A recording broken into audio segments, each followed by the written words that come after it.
¿Se ve mi pantalla? ¿La del caso clínico? Sí. Ya. Vamos a ver casos de gastro. Si es que alcanza el tiempo, podríamos tocar un poquito de neumo. Pero más que todo nos vamos a centrar en gastro porque en el examen que van a tener van a haber varias preguntas de gastro, cardio y lo demás va a ser las demás especialidades, ¿no? Como hemato, neumo y lo demás que hemos visto. Me gustaría que interactúen también, porfa, para que esto sea más ameno y no sea un monólogo. Así que si es que alguien me puede ayudar con la lectura del primer caso, porfa. Ya dice, un hombre de 44 años acudió al servicio de urgencias inmediatamente después de un episodio de hematemesis. Su historia clínica incluye cirrosis secundaria a hepatitis C. El examen físico muestra ictericia escleral y angiomas aracniformes. Su abdomen está distendido con matidez cambiante a la percusión. El examen rectal revela heces de color marrón. ¿Cuál de los siguientes vasos de la circulación portal contribuyó más directamente al sangrado de este paciente? Ya. ¿En qué alternativa están pensando o qué diagnóstico creen que tiene el paciente? Hemorragia digestiva alta. Ya. Comenzando porque estamos ante una hemorragia digestiva alta y sabemos que la hemorragia digestiva alta puede deberse a úlceras, por ejemplo, que va a ser lo más frecuente. Tenemos a la úlcera péptica, que se divide en la úlcera duodenal, la úlcera gástrica, pero también puede deberse a varices esofágicas, ¿no? Cuando, por ejemplo, el paciente tal vez tiene una patología por una hepatitis crónica que esté llevando tal vez a una cirrosis o tal vez un paciente que sea alcohólico crónico que también te puede llevar a una cirrosis. En este caso, te están diciendo que la historia clínica del paciente incluye una cirrosis secundaria a una hepatitis C. Recuerden que la hepatitis B y la hepatitis C son los tipos de hepatitis que más van a cronificar, más que todo la hepatitis B. También te dice, el examen físico muestra ictericia escleral y angiomas aracniformes. Su abdomen está distendido con matidez cambiante a la percusión y también tiene heces de color marrón, por eso es que ustedes mencionan de una hemorragia digestiva alta, que ya debido a una complicación de esta cirrosis de este paciente. Y la pregunta es, ¿cuál de los siguientes vasos de la circulación portal contribuyó más directamente al sangrado de este paciente? ¿Cuál creen que sería la clave? Gástrica izquierda. Ya, ¿por qué dices que es la vena gástrica izquierda? Porque es junto la esofágica más la gástrica izquierda, lo que hace una unión portosistémica también. En este caso tenemos que recordar a las uniones portosistémicas, ¿no? Tenemos tres importantes. Tenemos, por ejemplo, a la unión gastroesofágica. Tenemos también una que se va a ubicar en el ombligo. Y la última unión portosistémica es la rectosismoidea. Ok, estaba hablando de las anastomosis venosas. La primera unión gastroesofágica, la segunda que se ubica en el ombligo y la tercera es la rectosismoidea. La primera, que es la unión gastroesofágica, como lo mencionó la compañera, va a estar dada por la vena gástrica izquierda y por las venas esofágicas.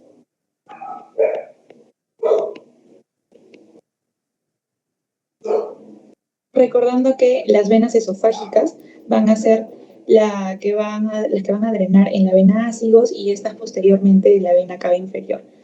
Y esto, ¿por qué podría dilatarse, no? ¿Por qué podría formarse unas varices esofágicas? Porque va a haber un aumento de la presión venosa portal. ¿Cuándo es que se dice más o menos que ya es un aumento de esta presión y podría generar una hipertensión portal? ¿Recuerdan? ¿Recuerdan, chicos? Por encima de 10. Cuando ya está más de 10 milímetros de mercurio, va a aumentar mucho la presión venosa portal y podría generar una hipertensión portal, exacto. Entonces, esta unión gastroesofágica nos va a dar lo que conocemos, ¿no? Las varices esofágicas y las que se localizan en el ombligo van a ser quienes, los vasos epigástricos con los vasos periumbilicales.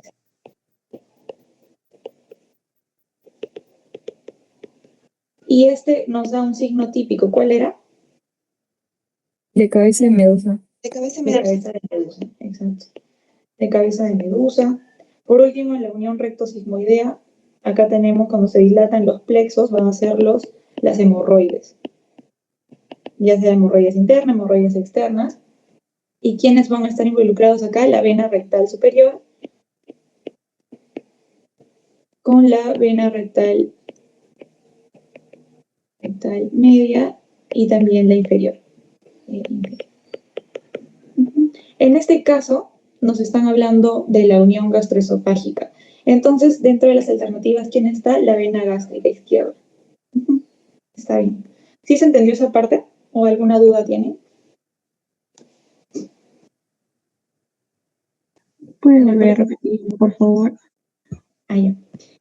Ya, estamos ante un paciente que ya tiene una historia clínica de cirrosis secundaria a una hepatitis C, porque recordamos que la hepatitis C, la hepatitis B son las que más van a cronificar, llevando a un estado proinflamatorio y esto hace que afecte al hígado formando cirrosis.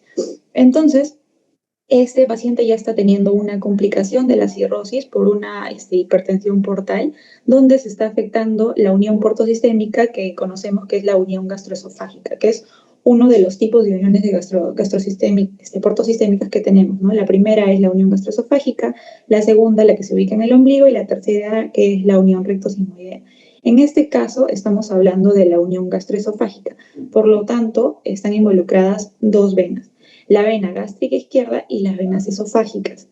Entonces la pregunta es, ¿cuál de los siguientes vasos de la circulación portal contribuyó más directamente al sangrado de esta paciente? Preguntan sobre circulación portal. Entonces, ¿quién está involucrada dentro de esta circulación portal? Va a ser la vena gástrica izquierda. ¿Ahora sí? ¿Se entendió mejor? Sí, muchas gracias. Disculpe, Jennifer, y una pregunta en la que sea la respuesta venas esofágicas.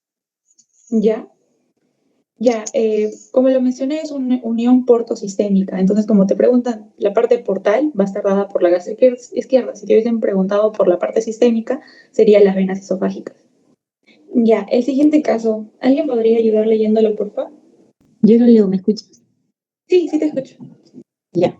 Un hombre de 53 años acude a la clínica por fatiga y malestar general. La temperatura es de 37 grados centígrados, el pulso es de 96 por minuto, las respiraciones son de 20 por minuto y la presión arterial es de 128 sobre 74 mm de mercurio. Parece caquético. En el examen físico, los pulmones están limpios a la auscultación bilateral. El abdomen está distendido y las extremidades inferiores tienen edemas con fobia de 2 cruces. Los estudios de laboratorio son los siguientes. Recuento de leucocito, 8000. Hemoglobina 11. Fosfatasa alcalina, 80. Aspartato, aminotransferasa, 120. Alanina, aminotransferasa, 50. Análisis de orina normal. ¿Cuál de los siguientes es el mecanismo fisiológico principal más probable para los hallazgos del examen físico en este paciente? Ay, Jesús, qué pregunta para tan complicada, Jennifer. No, A ver, mira. escucha. Ajá, ya. Ya, leo las ¿Qué es lo que alternativas. estás pensando? ¿Sí? ¿Leo? No, ya no. Sí, pero dame, o sea, ¿cuál crees que sería para ti la alternativa? Ah, sí, de verdad que yo estuve buscando pero de verdad que es complicadísimo para mí. No la hice, esa no la hice. Una cirrosis hepática.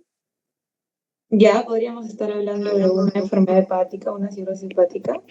Pero si la pregunta solamente te dice cuál de los siguientes es el mecanismo fisiológico más probable para el hallazgo físico, del examen físico, o sea, ya deja de tema lo laboratorial y nos enfocaríamos un poco más en el tema del edema y la fatiga, esas cosas. Pulmones limpios, dice, ¿no? Pulmones limpios, abdomen Pero dice edema 2 cruces. extremidades inferiores, edemas 2 cruces en fobia. Nada más. Pero, exacto, la pregunta dice, ¿cuál es de los siguientes es el mecanismo fisiológico principal más probable para los hallazgos del examen físico? ¿Podría ser lo de la disminución de la producción de proteínas como la albúmina y eso? Ya, ¿Podría ser la D? ¿por qué la B? ¿Por qué La la D. Para mí sería la B, porque hay una disminución de la producción de proteínas, pero de verdad que no le entiendo bien la pregunta. Y si nos va a venir eso en el examen, de verdad que nos va a complicar la vida.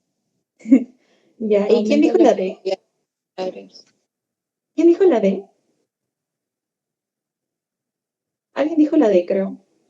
Si marcas la D, que dice aumento de la permeabilidad de los glomérulos, si es que dices que esa es la causa principal fisiológica, eso más que todo te causaría un síndrome nefrótico, ¿no? Y te diría que habría proteinuria, por ejemplo. Pero acá Pero dice en que el este paciente caso, parece caquético, ¿no? Y el parecer caquético, lógicamente que hay una disminución de proteínas, ¿no? Entonces, exacto, también te ayuda por eso. El paciente y ella, parece que... lo único, es con lo que yo le hallo, con lo que yo le hallaría es relación sería con la baja proteína, porque parece caquético. Pues el resto ya es verdad que me pierdo. Ajá, tienes que desmenuzar cada cosita del caso. Entonces, primero lo que tú mencionaste, tiene caquexia. Entonces, ¿eso qué quiere decir? Que está perdiendo masa muscular, está perdiendo peso, y eso es compatible con una enfermedad que es crónica. Luego te dice también que tiene edema, que presenta fobea, que tiene ascitis. Entonces, eso es típico de una hipoalbuminemia. Y por lo menos, claro, Exacto. pierde Después, proteínas, ¿no? después también te están diciendo que su AST está elevado, está en 120. Acá está. Su AST está en 120. Entonces, eso es algo típico, ¿no? De una enfermedad ya hepática. Si es que te dicen también su fosfatasa alcalina está normal, entonces es menos probable de que se trate de una colestasis, algo biliar, ¿no? Luego te dicen que su análisis de orina está normal, entonces ya te están descartando una enfermedad renal como que sea causa de la producción de sedema. Entonces, más que todo va a ser algo hepático, ¿no? Por lo que ya mencioné hace un rato. Entonces, ¿qué es lo que está pasando aquí? El paciente está presentando algo clásico de lo que es la hipoalbuminemia, que va a ser secundaria a una enfermedad hepática crónica, y eso está llevándote a diabetes y todo eso. Entonces, lo que más tiene relación a lo que he mencionado es la disminución de la producción de proteínas séricas. Está bien lo que habías mencionado, ¿no? Desde No estoy tan lo que mal. piensas. Es que, ¿sabes qué? Confunde con tanto dato que da, o sea, que te pone la fosfatasa te confunde tanto, de verdad que no entiendo por qué Ajá, hacen es como eso. para distraerte, pero recuerda que, o sea, tal cual lo pensaste, que el paciente estaba más flaquito, tú dijiste, ah, ya, bajo de peso, como también dijo Leslie, me parece que dijo más que guiarse por el examen físico. Entonces, no duden. También recordarles que todo eso tiene que ver, ¿se acuerdan de la ley de Starling? Porque creo que les vino en una PC, si no me equivoco. No sé si les vino a ustedes. Que la ley de Starling se refiere, ¿no?, al equilibrio de las fuerzas que van a regular el movimiento del líquido, tanto sea de los capilares como del intersticio. Recuerdan que tenía que ver con la presión hidrostática y la presión oncótica. Entonces, supongamos que la pregunta hubiese sido, ¿no? ¿Cuál sería la presión que se ve involucrada según la ley de Starling? ¿Cuál sería la que se ve afectada? ¿Cuál Sí, sería? rojito, yo también le vi. La oncótica. La oncótica, exacto, por una disminución de lo que está viendo de las proteínas séricas, ¿no? De la No, albúmina. sino que como se Ajá, arriba entonces mucho, hay empieza a varias sudar. formas en las que les podrían preguntar, según este caso clínico también. Pero sí se entendió. Sí. Sí. Doctora, Dime. doctora, pero o sea, como decía la compañera, es un poco confuso cuando preguntan los hallazgos físicos, ¿no? ¿Qué mecanismo fisiológico? Y si hay edema y si hay en las extremidades inferiores, o sea, eso quiere decir que también la permeabilidad capilar está comprometida. Ujú. Entonces, eso sí podría contradecir un poco, ¿no? Aunque lo que más se asemeja por todos los valores laboratoriales es disminución de producción de proteína sérica. Pero de Ajá. ahí la pregunta como tal dice, mecanismo fisiológico de los hallazgos del examen físico, que es lo que nosotros podemos apreciar, es o sea, sería ya un compromiso capilar. Entonces, eso es lo que a lo menos a mí me confundiría, pero no sé cómo se me podría, o sea, ayudar para yo no confundirme algo así. Ahí más que todo, como te mencioné, tendrías que guiarte también de los valores que te dieron, ¿no? Del TGP, del TGO, de todo eso también. O sea, no tanto solo del examen físico, sino también de lo demás, para que puedas tener un diagnóstico fijo. Porque si no, también podrías estar pensando de una enfermedad cardíaca o una enfermedad renal, ¿no? Porque cualquiera de estas también te puede llevar a un edema. Pero tienes que guiarte de los demás criterios para poder decir que es una enfermedad hepática crónica. Ah, ya, entonces en ese caso estaría bien porque más que todo me refería a la pregunta, ¿no? O sea, probable para los hallazgos de examen físico. Por ejemplo, si dijera, para los hallazgos laboratoriales de este paciente, ¿cuál sería el mecanismo fisiológico? Creo que ahí sí ya iríamos más que todas las proteínas. Pero está bien, doctor. Ok. Ya, siguiente. ¿Alguien podría leerlo, por favor?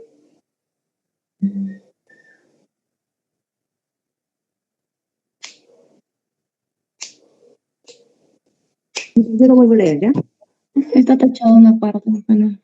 Ya, yo lo tengo acá, yo lo imprimí, no se preocupen. Gracias. Ya, ok. Una mujer de, este es, ¿no? Sí. Una mujer de 35 años de edad, con 31 semanas de gestación, acude al consultorio debido a un dolor intenso al defecar. Sus síntomas comenzaron hace un mes con un picor perianal leve, pero ha empeorado hasta incluir un dolor anal significativo, con heces ocasionales. Recientemente ha tenido menos evacuaciones intestinales, no tiene antecedentes de fiebre. La historia muestra 4 embarazos y 3 nacimientos vivos. El examen rectal revela un bulto en las... el examen rectal revela un bulto a las 3 en un punto en el borde anal, con dolor marcado en el área circundante sin eritema. ¿Cuál de los siguientes es el drenaje venoso del área anatómica que probablemente causa el dolor a esta paciente? Sí. Aquí habla del drenaje venoso, ¿no es cierto? Ahí está la rectal inferior, pues, ¿no? Que es la que, Sería la rectal inferior. claro, que es la que drena toda esa zona. Exacto, porque estamos hablando de por debajo de la línea pectínea. Exacto. Ajá. ¿Y cuál es el diagnóstico del paciente?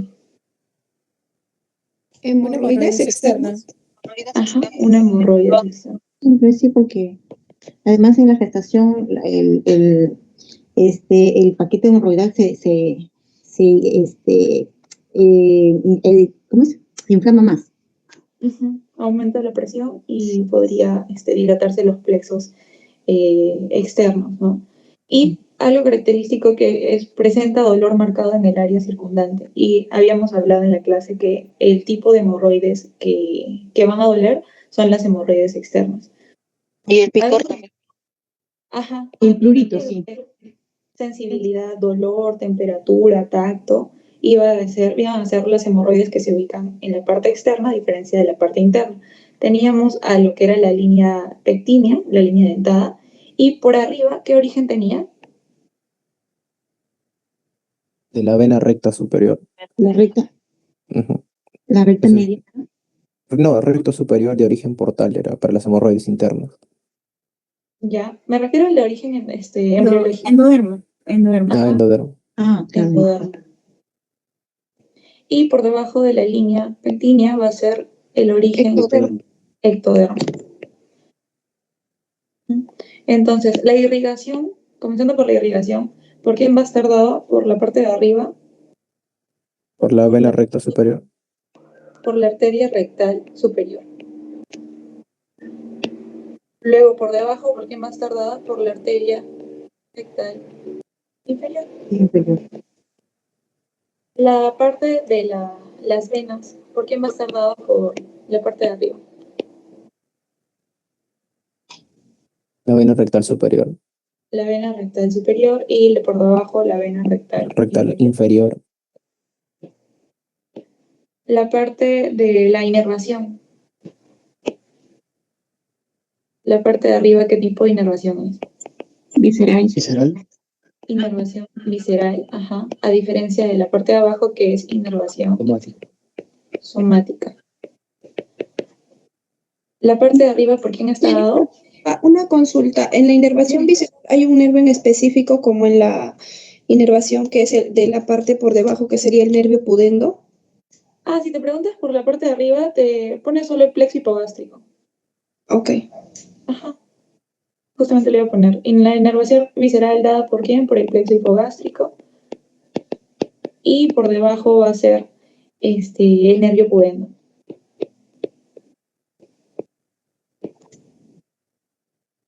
La parte del drenaje linfático, ¿por quién está en la parte superior?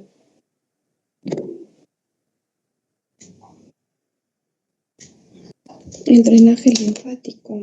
Ujú. Mm, Por el ilíaco interno. Exacto, se llama ilíaco interno. Ilíaco interno. Y por debajo por el inguinal superficial.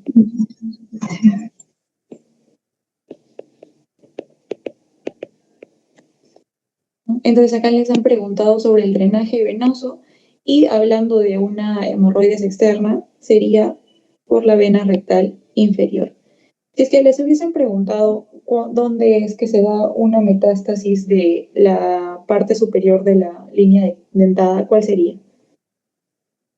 Pulmones. Corresponde a un adenocarcinoma. Hígado.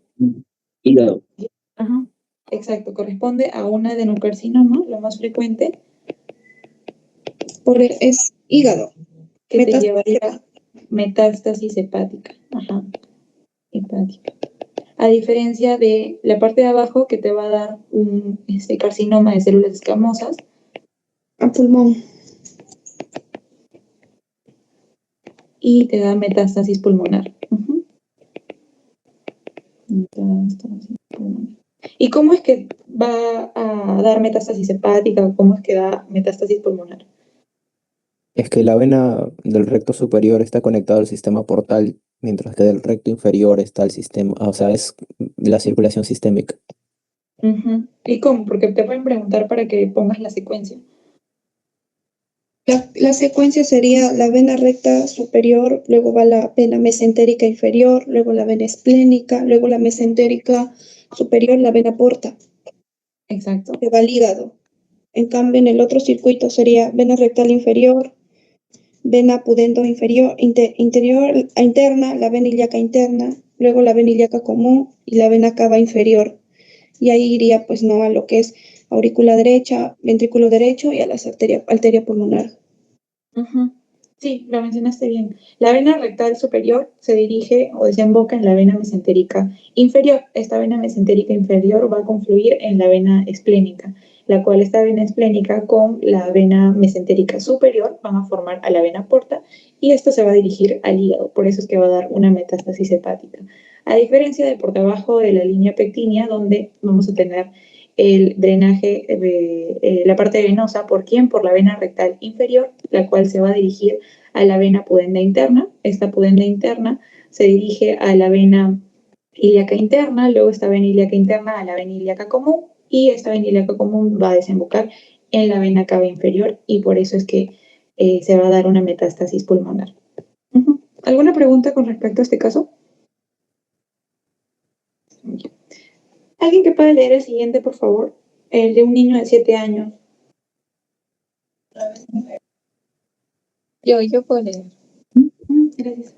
Ya, un niño de 7 años se lleva al servicio de urgencias por vómitos y heces indoloras de color rojo brillante. Se le diagnostica invaginación intestinal y se le trata adecuadamente con resolución de los síntomas. Sin embargo, al médico le preocupa la posibilidad de una recurrencia. Se realiza una gamografía del intestino delgado con captación de radiotrazador y los resultados son los que se muestran. ¿Cuál de las siguientes arterias irriga el tejido que probablemente esté involucrado en la afección de esta paciente? ¿Qué están sospechando? En un En este divertículo de niño. Meckel. Ya. Diagnóstico, divertículo de Meckel. ¿Y qué es el divertículo de Meckel?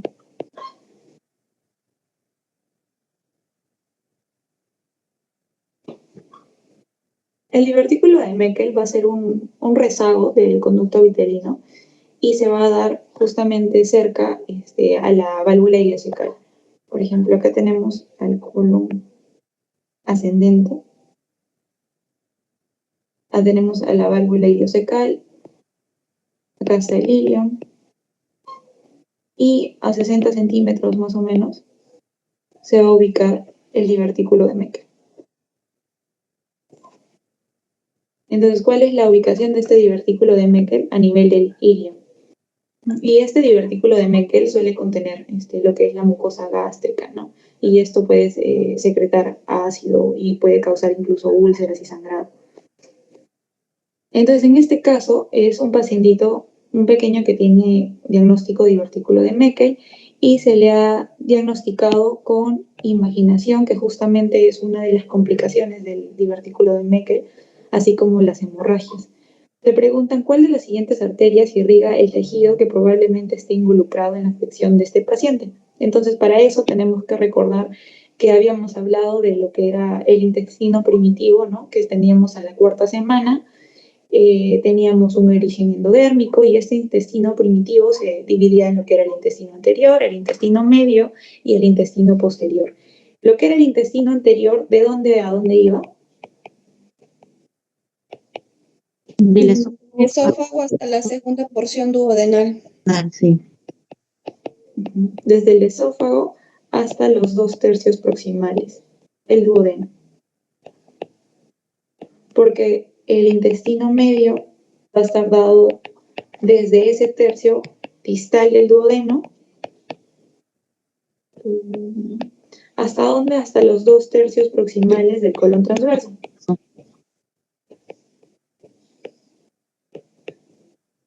Luego el intestino posterior te daba lo que es el tercio distal del colon transverso. ¿Hasta dónde? Hasta el canal anal, pero ya por arriba de la línea. Por encima de la línea pectineal.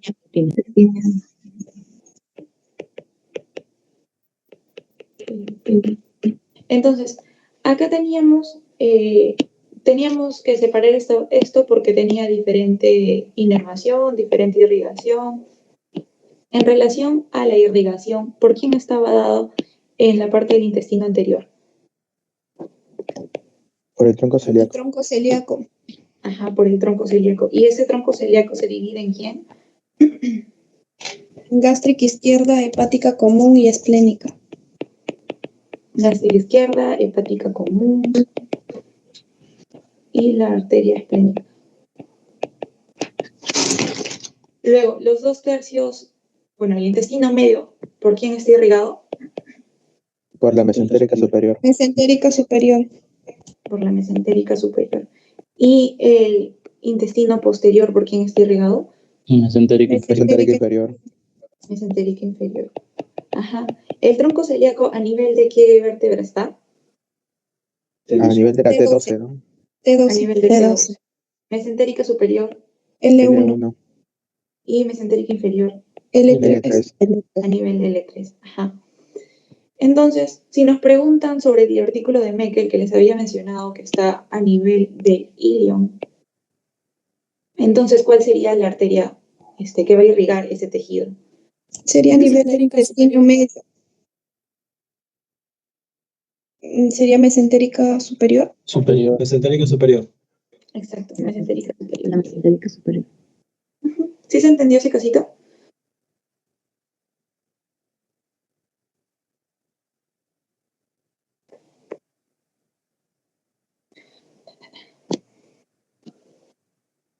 Ya. ¿Alguien podría leer el siguiente, por favor?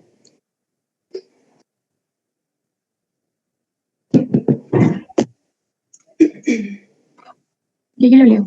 Un hombre de 55 años acude a la clínica por aumento de la circunferencia abdominal, distensión abdominal y fatiga. El paciente ha consumido más de 30 unidades de alcohol por semana desde los 16 años. Los signos vitales son normales, el examen físico revela ginecomastia, las palmas del paciente están visiblemente rojas y el abdomen está distendido con una ola de líquido. ¿Cuál de las siguientes es la causa más probable de la ginecomastia y las palmas rojas de este paciente? Dice A, liberación de citocinas, B, disminución de la síntesis de proteínas hepáticas, C, aumento de la presión venosa portal, D, reducción del metabolismo de los estrógenos, E, reducción de la depuración de toxinas hepáticas y F, vasoconstricción sistémica. ¿Cuál creen que sería la respuesta? El doctor había comentado que por una alteración de los estrógenos. ¿Y por qué? Sería la D. Porque la D sería Estrógeno en paciente con tratamiento a afección hepática produce ginecomastia. ¿Alguno de los medicamentos? No, porque normalmente en la cirrosis hay una disminución de la capacidad de metabolizar los estrógenos. Entonces, Exacto. Exacto, tal cual lo Sí, mencionaste en el la hígado cirugía no podría. hepática, Con los funcionamientos de sus órganos. Ajá, Ajá. también. como lo mencionó la compañera, es más que todo porque al haber esta patología, la cirrosis hepática, el hígado ya no va a poder tener la capacidad de poder metabolizar ciertas hormonas, por ejemplo, los estrógenos en este caso. ¿Y esto qué va a causar? Un aumento de los niveles circulantes de los estrógenos y esto provoca ginecomastia, también va a provocarte lo que es el eritema palmar, las arañas vasculares, ¿no? Que son las telangiectasias, y todo esto va a estar relacionado por el hiperestrogenismo, por esta patología hepática que tiene de fondo. ¿Sí se entendió este caso? ¿Para todos?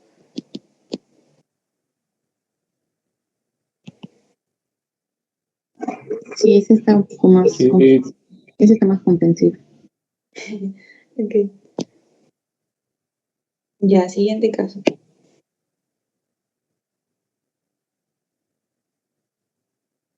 Este lo sacan por lo que he explicado hace un rato, cuando estábamos hablando de hemorroides, de lo que está el drenaje, la inervación, irrigación, de dónde está la parte linfática, del aporte de arriba de la línea pectínea y por debajo de la línea pectínea. Ya, yo leo. Un hombre de 63 años acude a su médico de atención primaria con un bulto en la ingle.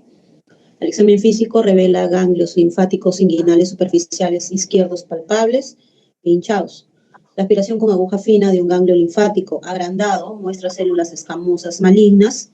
¿De cuál de los siguientes sitios es más probable que se hayan originado las células malignas encontradas con la aspiración con aguja fina? Ahí ese es un carcinoma de células escamosas y ese es el ano. Estaba mencionando el lente, pero el epitelio escamoso representa. Sería por debajo de la línea pectínea, es la que da el carcinoma de células escamosas. Ajá, el carcinoma de células escamosas dada por debajo de la línea pectínea y como lo había mencionado, por debajo de la línea pectínea está dada la parte linfática por el nervio inguinal superficial y justamente te dicen, perdón, por el nódulo inguinal superficial y justamente te dicen, revela ganglios linfáticos inguinales superficiales, palpables e hinchados, ¿no? Es por eso que se está dando esto. ¿Sí se entendió este casito? Creo que está menos complicado que los anteriores. sí. Sí, está bien. Alguien que lea por favor. Yo lo leo.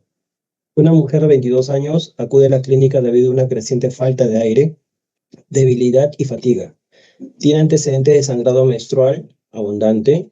El examen físico revela pérdida de cabello, coiloniquia y mucosas pálidas. Los estudios de laboratorio muestran una concentración de hemoglobina de 6, una concentración de hemoglobina corpuscular media de 24, hemoglobina por célula, un volumen corpuscular medio de 65 femtolitros y una amplitud de distribución de eritrocitos al 17%. ¿Qué parte del tracto gastrointestinal es responsable de absorber el nutriente del que es más probable que este paciente presente esta deficiencia? ¿En cuál crees que sería la clave? La A, ¿Qué están preguntando? Duodeno. ¿Y por qué sería duodeno? Ahí se absorbe el hierro es, la mayor es una parte. anemia ferropénica secundaria pérdida crónica. Ya, diagnóstico, anemia ferropénica, ¿verdad? Sí, es microcítica. Ajá, es una microcítica, entonces es una anemia ferropénica. ¿Y dónde es que se absorbe el hierro? El duodeno. El duodeno se van a absorber los metales divalentes, ¿no? Vamos a tener acá al hierro, al calcio, al magnesio, también se va a absorber el cobre. El ilio, ¿qué absorbe? En su porción terminal es la B12, B12, Ya, la cobalamina. B9 Las sales biliares. también. exacto, los ácidos biliares también. Y también vamos a tener a las vitaminas liposolubles. ¿Cuáles son las vitaminas liposolubles?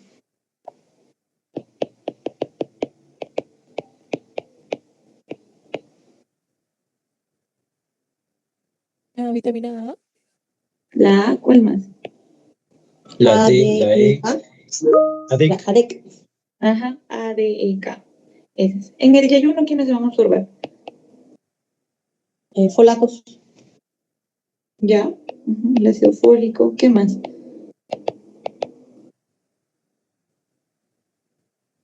La vitamina, el zinc, por ejemplo, ¿dónde se absorbe? Y hay uno. Ujú. Entonces, en este caso creo que ha sido menos complicado, que lo diagnosticaron que es una anemia ferropénica y la absorción del hierro se da en el duodeno, por eso es la letra A. ¿Alguien que pueda leer el siguiente? Dime. ¿Podría repetir qué se absorbía en el duodeno, por favor? Ah, ya, en el duodeno va a ser los metales divalentes. Acá se van a absorber el hierro, el calcio, el magnesio, el cobre. Ujú. Estos principalmente. Gracias. Y siguiente.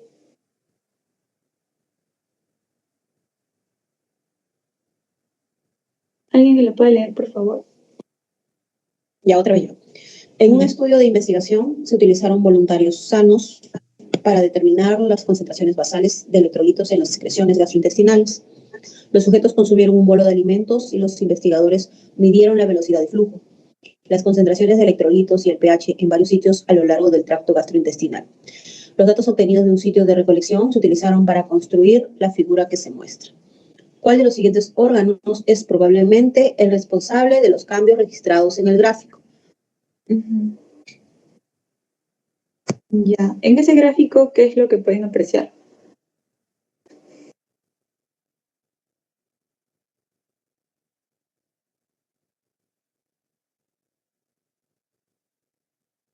Después de la ingesta de alimentos, ¿cómo es que se encuentran los niveles de Lo bicarbonato? del pH, creo, ¿no? El pH. Aumentados. El El bicarbonato, bicarbonato aumenta después de la ingesta. ajá. Claro, bicarbonato y sodio están arriba. ¿Y el cloro cómo está? El cloro disminuye Disminuye. el nivel de potasio.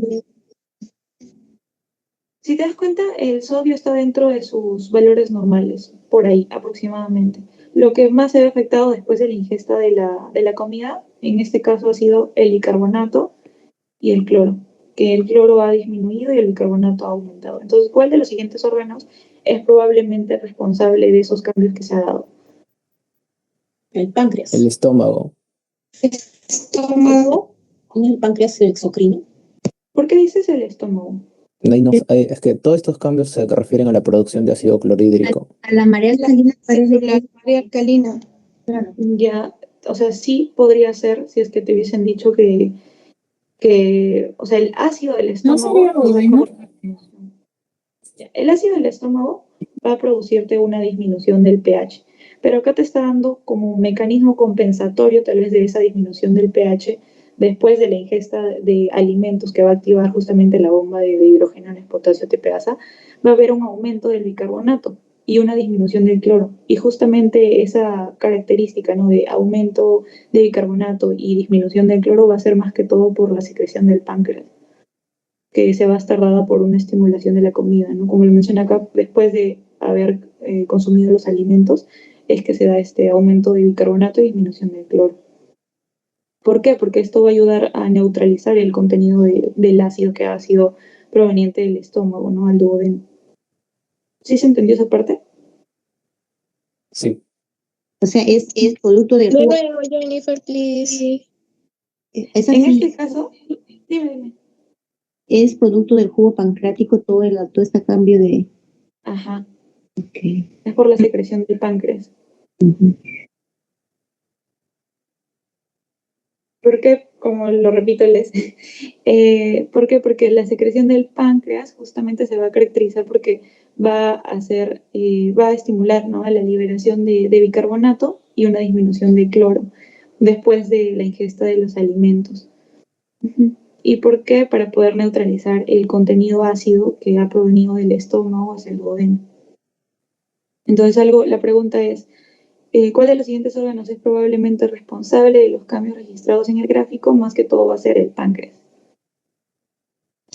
Jennifer, eso sería en el páncreas. Y en el estómago, ¿qué cambios o qué modificaciones habría? Porque yo también lo asociaba igual que Alexander por el tema de la producción de ácido clorhídrico. Claro, lo que pasa es que la pregunta aquí dice cuál es el órgano probablemente responsable de los cambios. No dice cuál es el órgano que sufre los efectos de los cambios, sino dice cuál es el órgano responsable de los cambios, cuál es el órgano que te está produciendo el bicarbonato, que está enviando el cloro. Yo imagino que por ahí va la pregunta, ¿verdad, no? Exacto, es justamente lo que mencionaste, el que está haciendo esos cambios que se muestran en el gráfico, ¿no? Si es que te hubiesen hablado ya algo de la bomba de hidrógeno, de hidrogeniones, potasio, TPasa, ya lo más probable es que la respuesta hubiese sido el estómago. Pero no se está hablando de eso directamente. En otras palabras, la pregunta es, ¿cuál es el órgano que ocasiona esos cambios? Ajá, ¿Cierto? exacto. Ajá. Ok. Ujú. Entonces, páncreas. Siguiente caso. ¿Alguien que lo pueda leer, por favor? Ya yo lo leo. Ya, gracias. Una mujer de 65 años acude a su médico de atención primaria y refiere síntomas de debilidad generalizada, mareos y diarrea durante los últimos meses. También refiere una sensación de hormigueo en los pies. Su historial médico es significativo para hipotiroidismo. El examen físico revela una disminución de la sensibilidad al pinchazo de los dedos de los pies en forma bilateral y un signo de Romberg positivo. Es muy probable que esta paciente tenga deficiencia de una sustancia producida por cuál de los siguientes tipos de células. ¿En cuál crees? ¿Qué células crees que está hablando? De parietales. Es una afección neurológica, ¿no? Ujú. Sí, justamente te está diciendo de un signo de Romberg positivo y también disminución de la sensibilidad al pinchazo en los dedos de los pies. Hay una neuropatía periférica. La célula G de vitamina B12. No, parietales. parietales. Claro, son células parietales. Parietales, ¿no? Células parietales. Pero es una neuropatía producida por deficiencia de vitamina B12. ¿No? Jenny, pero el diagnóstico no sería una anemia perniciosa, o sea, porque en esta no va a haber, ya que se causa inmune, no va a haber producción del factor intrínseco. Entonces va a haber un déficit de factor intrínseco y estas células lo producen como tal. Claro, también podría ser un diagnóstico o una anemia perniciosa, pero también podría ser por el mismo hipotiroidismo, ¿no? Que podría, por ejemplo, tener una gastritis atrófica autoinmune, está dada por el hipotiroidismo, y esto te podría llevar también a una deficiencia de B12. Pero también el diagnóstico que tú has dado también es correcto. Y en cualquiera de los dos también se podría estar afectando las células parietales, ¿no? Uh-huh. Entonces, en este caso de las células parietales, ¿qué producen las células parietales para que digan que estas estén afectadas? Es que estas producen el ácido clorhídrico y en el factor intrínseco para la absorción de la vitamina B12 en este caso. Uh-huh. Exacto. Justamente habría una disminución del factor intrínseco, habría una disminución de la absorción de la vitamina B12 y esto te generaría una anemia de tipo megaloblástica, ¿no? Y te tendría que estar dando unos síntomas neurológicos, como los menciona aquí, Romberg positivo, disminución de la sensibilidad.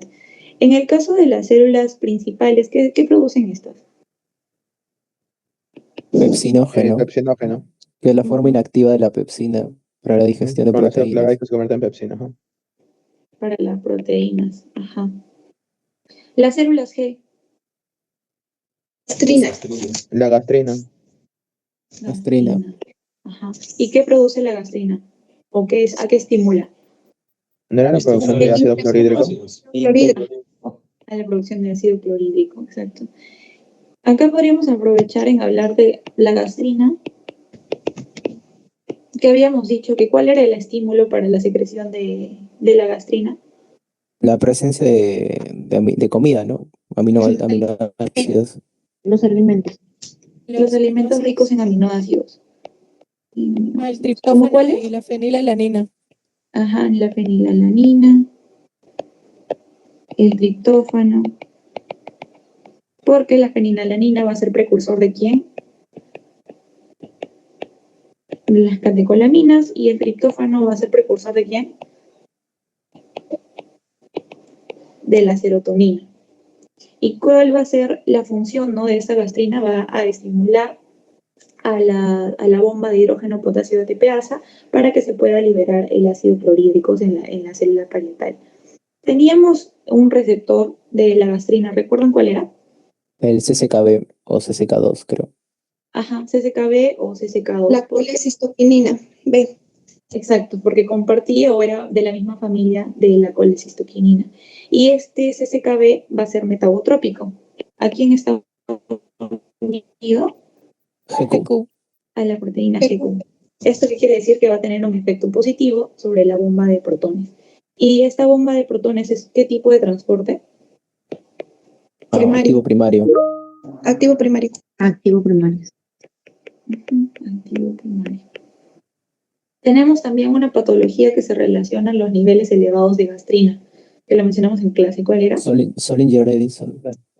Ajá, el síndrome de Solinger-Edison, que te predispone a la formación de ¿quién? De los gastrinomas. Por eso es que van a haber niveles elevados de gastrina, y lo malo de eso es que el pH va a estar muy ácido. Al estar muy ácido se desnaturaliza ciertas enzimas que nos van a servir, por ejemplo, para la digestión de las grasas. ¿Y esto cómo se va a manifestar clínicamente? Con esteatorrea. Y también puede haber disminución, ¿no?, de la absorción de algunas vitaminas, que son las liposolubles, las que hablamos hace un rato.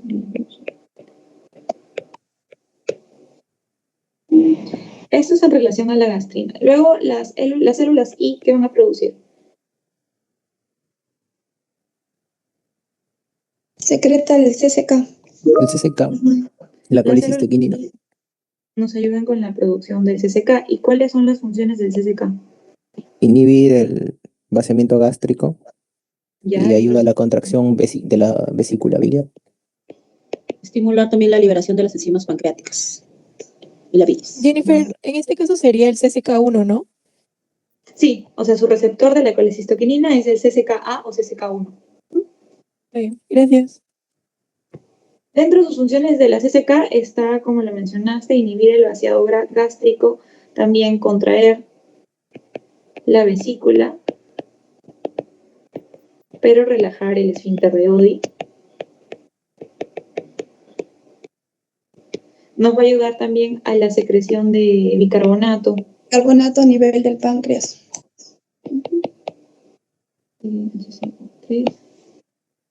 Esas son sus funciones principales. Entonces la respuesta sería células parietales en relación al ácido clorhídrico y factor intrínseco. Jennifer, yo tenía una pregunta referente a la acción de la gastrina, porque los receptores CCKB están en las células enterocromafines, entonces la gastrina estimula las células enterocromafines, estas liberan histamina y es histamina la que activa las células parietales. O sea, yo lo había entendido de esa manera. Sí. Justo en la No, o sea, la, no actúan directamente sobre la bomba, ¿no?, de hidrógeno. van a estimular a la bomba de hidrógeno potasio ATPasa, justamente esta gastrina, pero la gastrina, como lo mencioné en clase también, va a estimular a las células enterocromafines light y estas van a ayudar a la liberación de histamina. La histamina va a actuar en su receptor H2 de la célula parietal y este receptor H2 está acoplado a la proteína GS.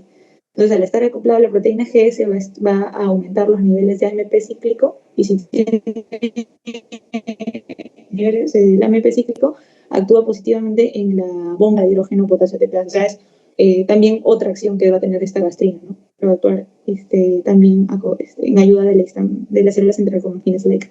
Okay. Tiene esas dos acciones. Ajá. Sí, justo en la imagen que había mostrado en la clase de la célula parietal, expliqué esa parte. Cuando hablé de la acetilcolina, de la gastrina, de la histamina, que las tres van a tener un efecto positivo en la bomba de hidrógeno potasio ATPasa y la somatostatina y las prostaglandinas un efecto negativo. Creo que sí les pasaron las diapos, ¿no? Ahí está la imagen. También está en el STEP. Sí, las compartí. Jenny, disculpa, ¿podrías agrandar la parte de gastrina, please? Por favor. Ahí está.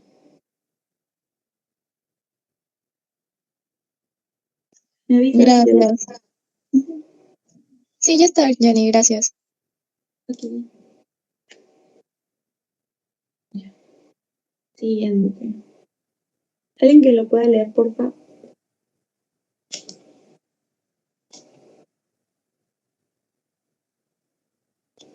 Yo lo leo yo.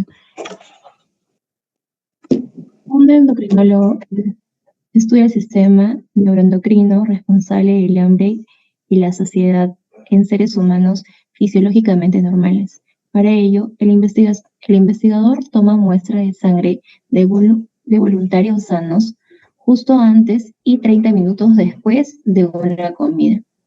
Estas muestras de sangre se analizan para detectar posibles cambios en los niveles hormonales. ¿Cuál de los cambios que se muestra en los niveles de proteína se encontraría con mayor probabilidad en muestras tomadas 30 minutos después de comer en comparación con muestras de sangre tomadas antes de comer? Ahora, este cuadrito no lo veo.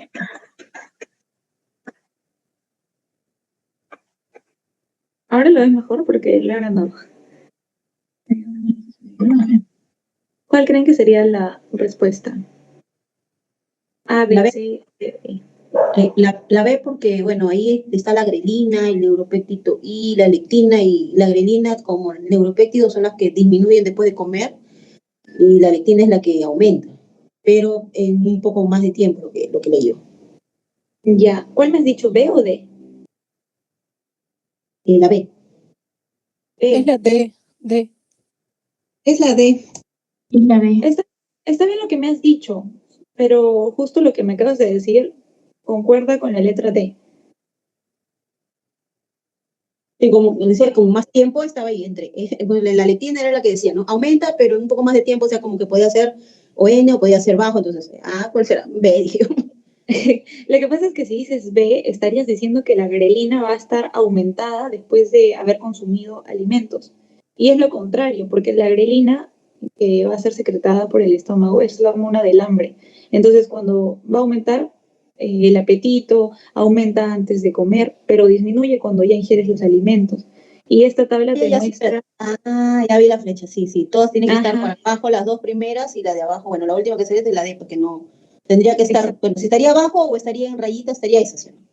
Exacto, ajá. O sea, lo que estabas pensando estaba bien. Solo que es la letra D.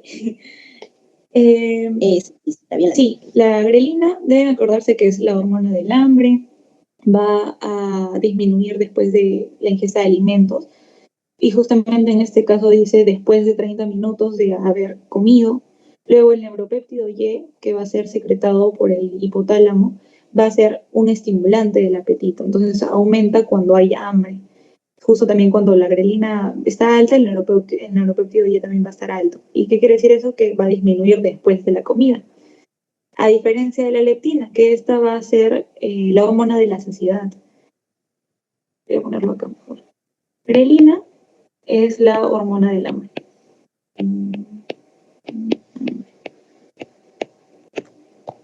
El neuropéptido Y estimula el apetito. Y la leptina es la hormona de la saciedad. Entonces, ¿cómo va a estar después de la ingesta de alimentos, después de 30 minutos? La grelina debería estar disminuida. ¿Se entiende por qué está disminuida la grelina? Sí, porque ya comió. Del apetito ya comiste ya. Ajá, comes, disminuye. Neuropéptido también, comes, disminuye.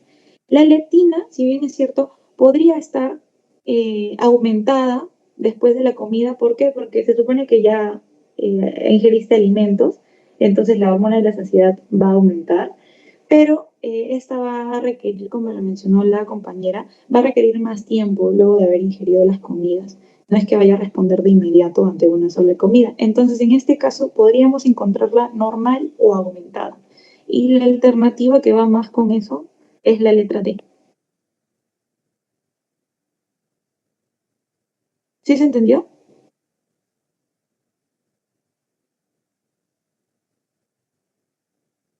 Sí, La ya. grelina, la grelina también, por si acaso, va a estar vinculada con el síndrome de Prader-Willi. En este síndrome, los pacientes podrían estar más propensos a la obesidad porque esta grelina va a estar aumentada, entonces van a tener mucha hambre. Y también está vinculada al bypass gástrico, pero en este caso de bypass gástrico, la grelina va a estar disminuida. O sea, un paciente que después de que se haya hecho un bypass gástrico, la grelina va a estar disminuida. Y en síndrome de Prader-Willi, la grelina va a estar aumentada, por si les ponen en sus casitos.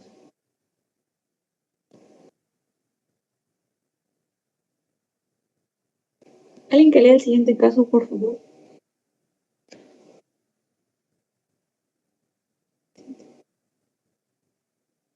Ya yo lo leo. Un hombre de 42 años acude al médico debido a un dolor abdominal intermitente en el cuadrante superior derecho, que se presenta con mayor frecuencia después de comidas copiosas. El dolor a veces se irradia al hombro derecho y el índice de masa corporal del paciente es de 34.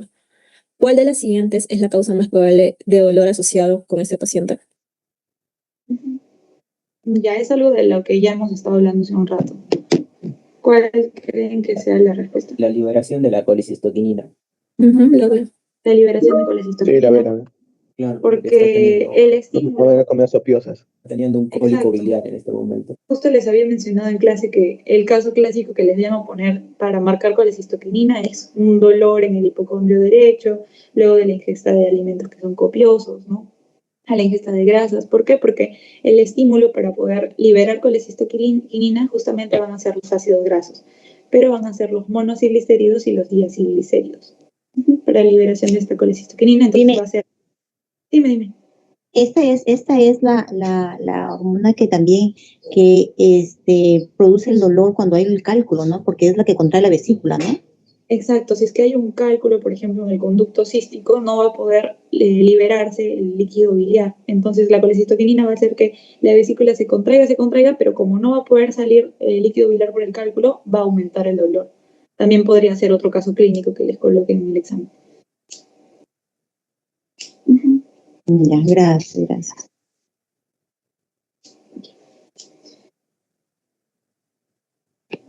Siguiente. ¿Alguien que lea este caso, por favor?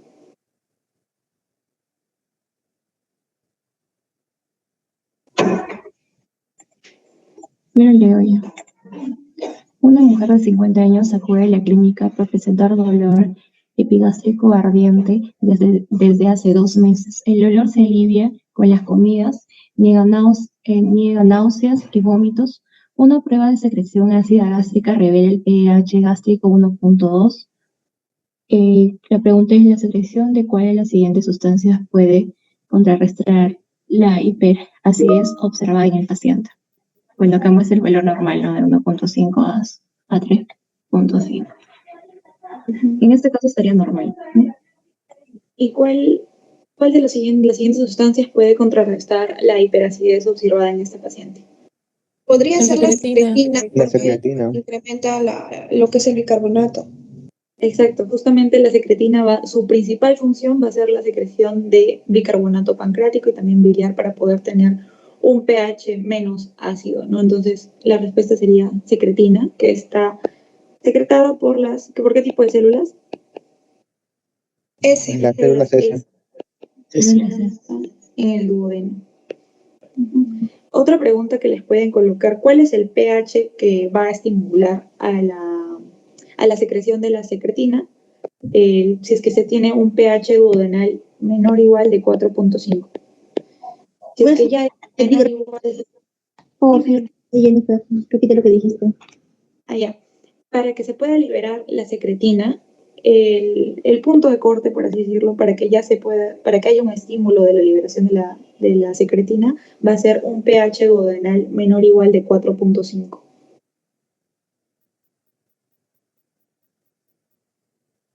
Dicen normalmente 3.5, 4.5, pero a partir de 4.5 ya se está estimulando la liberación de secretina. Jennifer, una pregunta. En el 4.5 era el proceso de naturalización, creo, ¿no? Y el otro era proceso de desnaturalización, creo, en el 3.5. Sí, o sea, si es que el pH está mucho más ácido, ya va a haber una desnaturalización de las enzimas. Entonces ahí vas a encontrar, por ejemplo, esteatorrea, lo que hablé hace un rato, ¿no? Porque las enzimas no van a permitir, o como al al verse desnaturalizadas, no van a ayudar en la digestión o absorción de las proteínas, de las grasas, de los carbohidratos, no van a poder cumplir su función.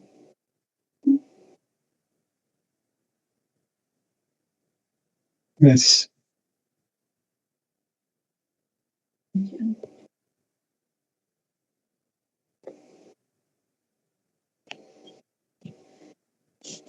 Ustedes recuerdan que tenemos la parte del páncreas exocrino y la parte del páncreas endocrino.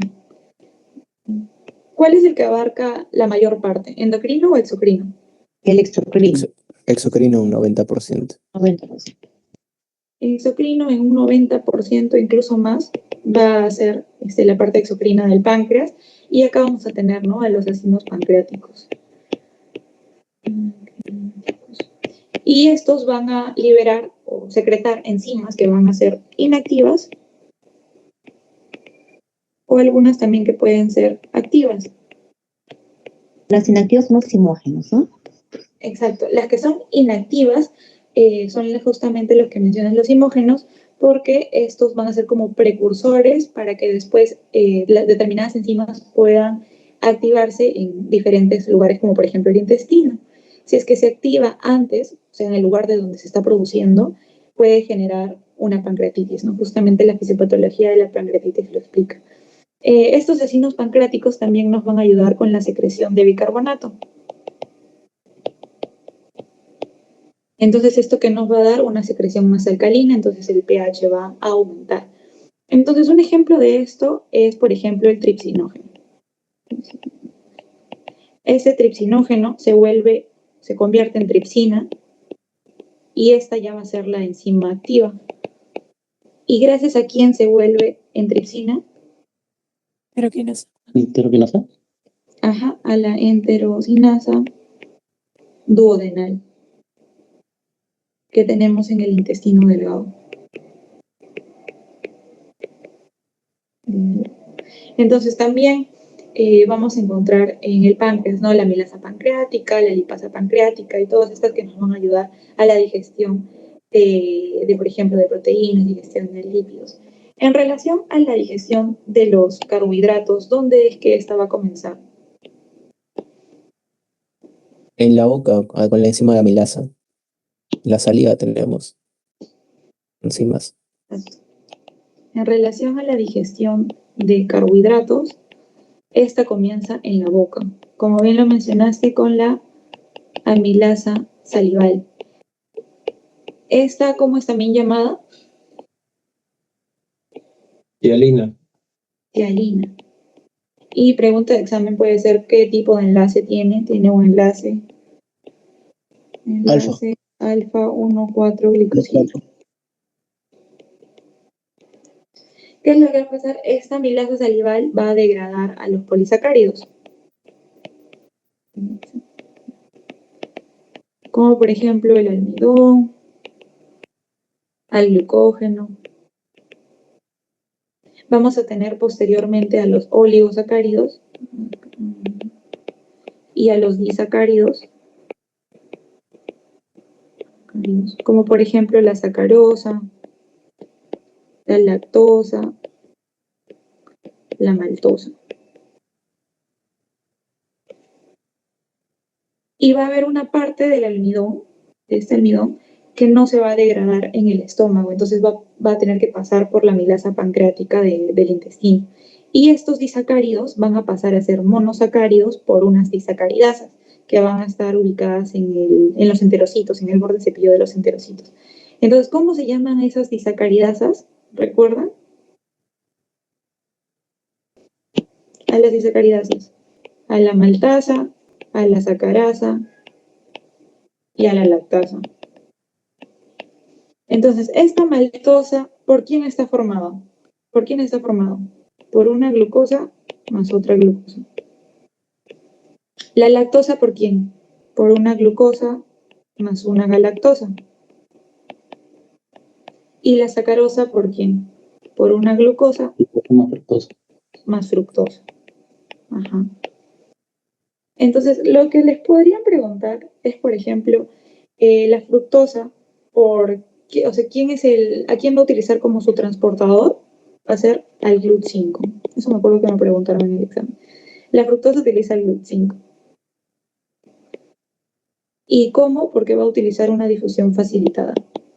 Luego también la glucosa y la galactosa. Exacto. Va a ser por el SGLT1. Y utiliza un transporte activo secundario con sodio. Los demás que se utilizan los van a encontrar en el STEP. Me acuerdo que esto lo leí en el STEP. Pero de los que a mí me preguntaron fueron de estos, de la fructosa y la glucosa y la galactosa. ¿Y qué tipo de transporte utilizan? Uno de difusión facilitada y el otro de transporte activo secundario con sodio. Luego tenemos también a la digestión de proteínas. ¿Dónde es que va a comenzar esta digestión de proteínas? ¿En el estómago por la pexina? ¿Por la tripsina? Ya. Primero es que en el estómago vamos a tener que se va a formar al pepsinógeno, ¿no? Al pepsinógeno. ¿Dónde? En las células principales. Y este pepsinógeno tiene que pasar a ser pepsina. ¿Por qué? Porque la pepsina va a ser la enzima que va a estar activa. ¿Y gracias a quién se da esa conversión? Entero. Gracias al ácido clorhídrico. El pepsinógeno se vuelve en pepsina gracias al ácido clorhídrico. Y este ácido clorhídrico, ¿por quién está dado? Por las células parietales o las células oxínticas. Recuerdan, en las células parietales nos daban el ácido clorhídrico y también el factor intrínseco. Y ese ácido clorhídrico dado por las células parietales nos van a ayudar en la conversión de pepsinógeno a pepsina. Y esta pepsina va a ser la que va a iniciar la digestión de las proteínas. Entonces, esta pepsina va a ser la que va a degradar las proteínas, pero algunos péptidos quedan sin degradar y su digestión va a pasar al intestino por el jugo pancreático y por algunas enzimas proteolíticas, ¿no? Por las enzimas que van a ser, por las proenzimas. Entonces vamos a tener, por ejemplo, al tripsinógeno, al quimiotripsinógeno y a otras enzimas que van a ser proenzimas, pero estas proenzimas van a tener que ser activadas por la enterosinasa duodenal, así como lo mencioné hace un rato por acá, por la enterosinasa duodenal, y se va a formar, por ejemplo, la tripsina, la carboxipeptidasa y todo lo demás. Luego tenemos a la digestión de lípidos. En esta digestión de lípidos, también le suelen preguntar dónde es que inicia esta. Inicia en la boca. ¿Con quién inicia la digestión de los lípidos? Lipasa. Lipasa lingual. Luego vamos a tener un proceso que se le va a llamar la emulsión. ¿En qué consiste ese proceso de emulsión? Es que vamos a tener grandes gotas de grasa.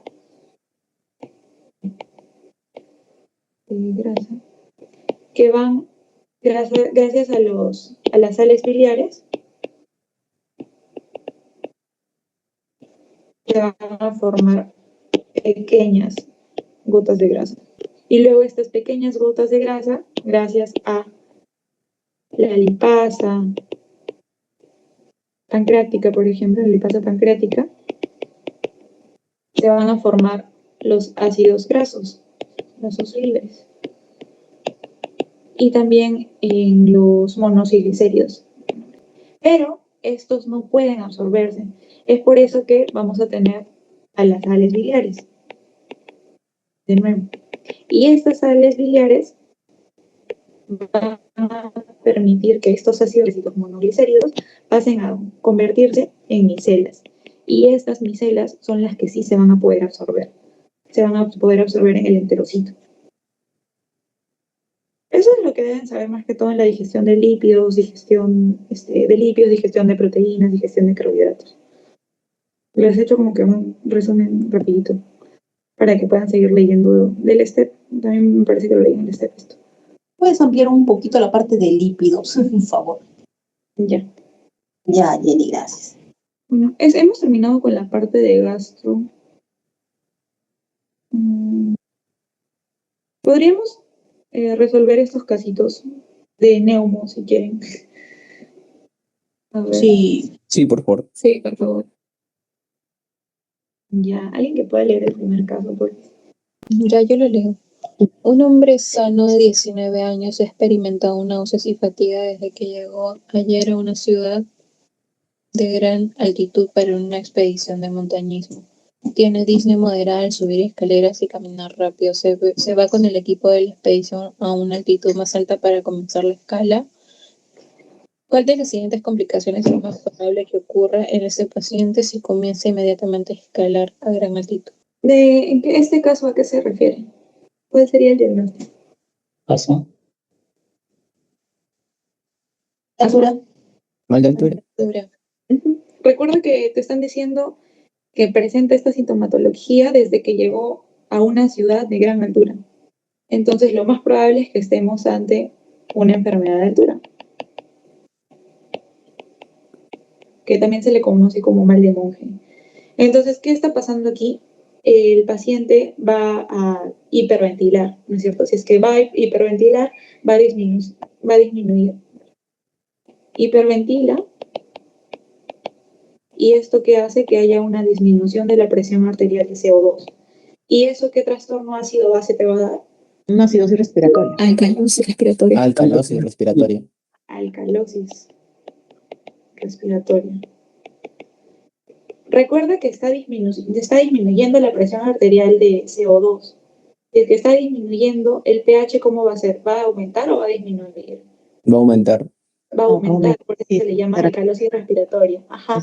Si es que fuese a disminuir, por ejemplo, en los casos donde aumenta el CO2, ahí sí estaríamos entre una acidosis. Pero en este caso, a causa de la hiperventilación, disminuye la presión arterial de CO2 y va a darse una alcalosis respiratoria.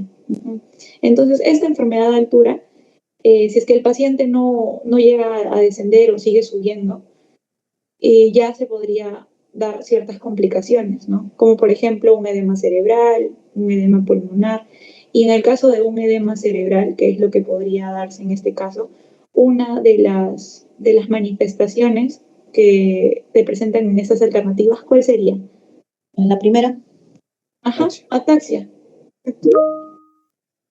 Es ataxia porque ya se está dando una de las complicaciones de la enfermedad de altura. Y para que no se dé esto, ¿qué medicamento podríamos dar antes de exponerse a esta gran altitud o ya mientras estás ahí? ¿Qué medicamentos suelen dar? Acetazolamida. ¿Y cuál es el mecanismo de acción de la acetazolamida? Inhibe la anhidrasa carbónica. Inhibe la anhidrasa carbónica. ¿Dónde la inhibe? ¿Dónde se actúa esta acetazolamida? Que dicho sea de paso es un diurético. Inhibe la anhidrasa carbónica en el túbulo contorneado proximal, por si acaso. Entonces, esta acetazolamida se puede usar 2 días antes de exponerse a la altura. También se puede usar el mismo día, ¿no? Y también 2 días después para poder excretar bicarbonato por la orina. Pero va a tener una contraindicación. Por ejemplo, en la acidosis tubular renal. Esto más que todo lo van a hablar cuando lleven nepro. Pero con que en la parte de neumo se sepan que el diagnóstico es una enfermedad de altura y que va a haber de trastorno ácido-base una alcalosis respiratoria, está bien. Y como manejo, acetazolamida. ¿Alguien que lo puede leer, por favor? Ya yo lo leo. Una mujer de 25 años acude al servicio de urgencias por episodio de tos no productiva y disnea durante los últimos 4 días. Ha tenido múltiples episodios de síntomas similares durante los últimos 6 meses. Ha fumado un paquete de cigarrillos al día durante los últimos 2 años. Y en la exploración se escuchan retracciones intercostales, aleteo nasal y sibilancias al final de la expiración en ambos lados. ¿Cuál de las siguientes es la explicación más probable de los síntomas de esta paciente? Ya, ¿cuál creen que sea? Fíjense también de la edad del paciente. La edad, pero es un fumador, o sea, se tiene que haber malogrado los cilios, ¿no? Por el tiempo de fumar. Yo creo que es la reducción del aclaramiento ciliar, ¿no? Ya. Si tú dices reducción del aclaramiento ciliar, te estarías, por ejemplo, refiriendo a una disinesia ciliar primaria, ¿no? ¿Cómo se llama? El síndrome de Cartagener, que se me olvidó. El síndrome. ¿Te refieres a ese síndrome? Ya, pero tendrían que hablarte de más cositas, ¿no? El síndrome de Cartagener, ¿te acuerdas? Tenía una triada. Tenía dextrocardia, infecciones recurrentes, pero no, este caso no es tanto característico de una disinesia ciliar primaria. Puede ser No, la E. porque no explicaría los síntomas que son reversibles. La E. La E. La P, La E. bronquios inflamados con neutrófilos. Ya, si dices B, bronquitis inflamadas con neutrófilos, eso es más que todo por una bronquitis crónica, ¿no? Pero ahí esperarías una tos que es productiva, ya que te dicen tos no productiva. Ajá. ¿No es la E? Asma Sí. bronquial, la E. Ajá. La E es obstrucción reversible de las vías respiratorias secundaria y hiperreactividad bronquial. Ya, sí, la respuesta es la E. Te dicen síntomas episódicos, tos, disnea, sibilantes. También te dicen que hay sibilancias al final de la expiración, que justamente es algo característico, ¿no? Del asma, que recuerden que puede salir al aire, pero entra al aire, pero no sale. También tenemos que considerar que es una joven de 25 años y el tabaquismo puede empeorar los casos de asma, ¿no?